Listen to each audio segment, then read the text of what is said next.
You know what breaks my heart as a urologist? It's not the complex cases or the rare conditions. It's watching men in their 60s, 70s, and beyond walk into my office carrying shame about something completely normal, aging. But here's what really gets me. Most of the intimate struggles they're facing aren't because their bodies have given up. They're happening because of 7 specific mistakes that almost nobody talks about. And I'm going to be completely honest with you. These aren't the mistakes you think they are. I'm Dr. Narita, and I've spent 12 years helping men navigate the changes that come with getting older. And if you're watching this right now, I want you to know something. What you're experiencing isn't a life sentence. It's not something you just have to live with. Most of the time, it's something we can understand, address, and improve. Before we go any further, do me a favor.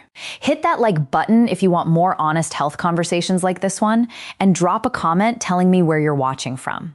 I read every single one, and it reminds me why I do this work. Now, let's talk about what's really going on. Here's the myth I hear constantly. Doc, I'm over 60. This is just what happens. There's nothing I can do. And I understand why men believe that. Society tells us that aging means accepting decline. Your friends joke about it. Commercials suggest the only solution is a little blue pill. Even some doctors, and I hate saying this, will brush off your concerns with, well, you're getting older. But here's the truth that most men never hear. Your body at 60, 70, or 80 is still remarkably capable of intimacy, pleasure, and connection. Yes, things change. Hormones shift. Blood flow patterns adjust. Recovery takes longer. But decline, that's not inevitable. What is happening is this. Most men are unknowingly making 7 specific errors that amplify the natural changes of aging. These mistakes affect your circulation, your hormone balance, your nervous system response, and your mental state.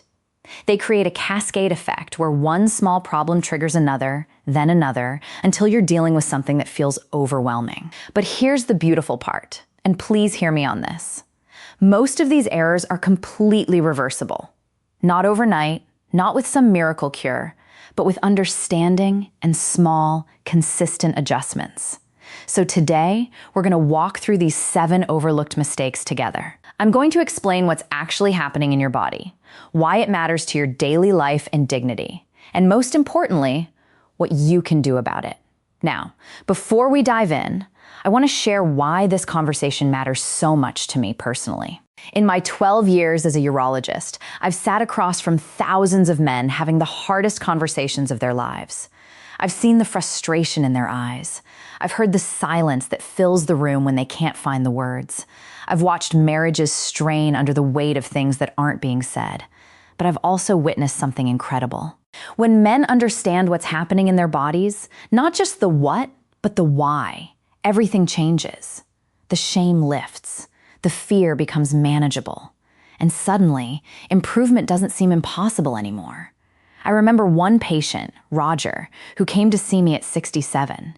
He'd been avoiding intimacy with his wife for 2 years because he was terrified of failing. But when we uncovered that his real issue was a combination of medication side effects, poor circulation from inactivity, and chronic stress, he wasn't addressing things we could actually work with. His entire demeanor shifted. 6 months later, he told me he felt like himself again. Not like he was 25, like himself. And that's what we're after here. This isn't about turning back time.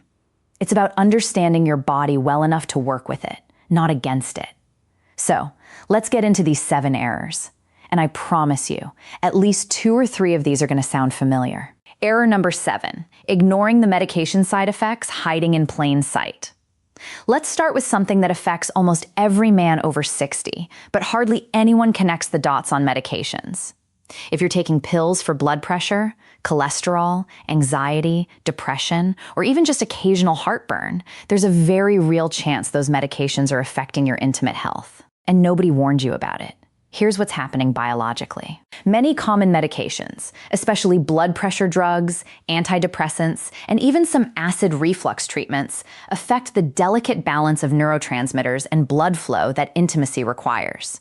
They're doing their job for your heart or your mood, but they're also dampening signals, reducing circulation to certain areas, or altering hormone metabolism. Now, emotionally, This is devastating because you think something's wrong with you. You think you're broken, but really, your medication is just creating an unintended side effect that nobody mentioned when you picked up that prescription. Practically, this shows up as difficulty with arousal, reduced sensitivity, delayed response times, or sometimes complete disinterest. And because it happens gradually, you might not even realize it started when you began a new medication 6 months ago. Here's what to do. Don't stop your medication. Please, I cannot stress this enough. Don't just quit taking something your doctor prescribed, but do have an honest conversation with your physician. Say, I've noticed changes in my intimate health since starting this medication. Are there alternatives we can try that might have fewer side effects in this area?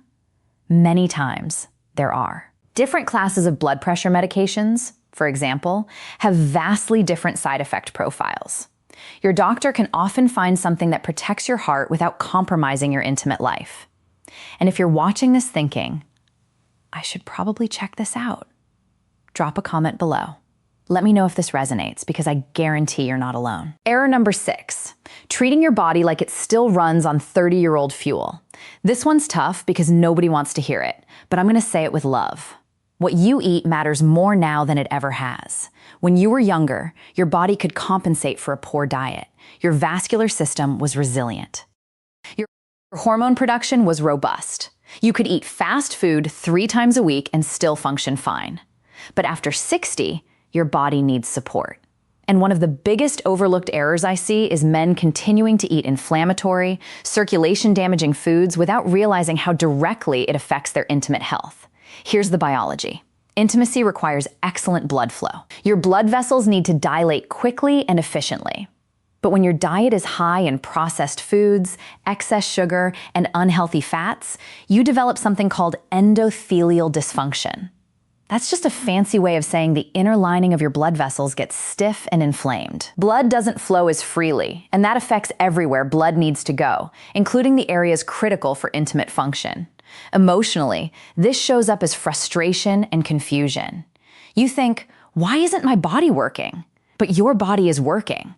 It's just working with the materials you're giving it. Practically, this means difficulty achieving and maintaining firmness, reduced stamina, and longer recovery times between intimate encounters. Here's what to do. Start thinking of food as medicine. Focus on foods that support vascular health, leafy greens, berries, nuts, fatty fish like salmon, and yes, even dark chocolate in moderation. These foods are rich in nitric oxide precursors and antioxidants that help your blood vessels stay flexible. Cut back on the obvious culprits: excessive sugar, fried foods, and highly processed meals. You don't have to be perfect, but you do have to be consistent. And remember, this isn't about deprivation. It's about fueling your body for the life you want to live. Error number 5, believing that inactivity is taking it easy. Here's a question I ask every man who comes into my office. How much movement are you getting every day? And the answer far too often is not much. I'm retired. I'm taking it easy. Gentlemen, I need you to hear this. Inactivity is not rest. It's not preservation. After 60, inactivity is one of the fastest paths to functional decline, including in your intimate life. Here's why. Intimacy is a cardiovascular event. Your heart rate increases, your blood pressure rises, your muscles engage. If your cardiovascular system isn't getting regular exercise, it can't perform when you need it to. Biologically, regular movement keeps your blood vessels flexible, maintains healthy testosterone levels, improves oxygen delivery throughout your body, and supports the nervous system responses required for arousal and pleasure. When you're inactive, the opposite happens. Your circulation slows, your muscle mass decreases, your testosterone production drops even further, and all of this creates a feedback loop where intimacy becomes harder. So, you avoid it, which makes it even harder next time. Emotionally, this creates a sense of helplessness. You feel like your body has betrayed you, but in reality, your body is just responding to the signals you're giving it. And right now, you're signaling that it doesn't need to maintain those functions. Practically, this shows up as fatigue during intimacy, difficulty with arousal, reduced libido, and sometimes even anxiety about whether your body will cooperate. Here's what to do. You don't need to become a marathon runner. You need consistent, moderate movement. 30 minutes of walking daily is genuinely transformative. Add in some light resistance training twice a week, even bodyweight squats and wall push-ups, and you're supporting your cardiovascular system, your hormones, and your overall vitality. Here's the truth. Movement is medicine, and it's one of the most powerful medicines available for maintaining intimate health after 60. If this one hits home, smash that subscribe button. More real actionable health advice is coming your way every week. Error number 4, underestimating the power of chronic stress. This is the silent killer of intimate health that almost nobody talks about. You might think stress is just in your head, that it's psychological, not physical.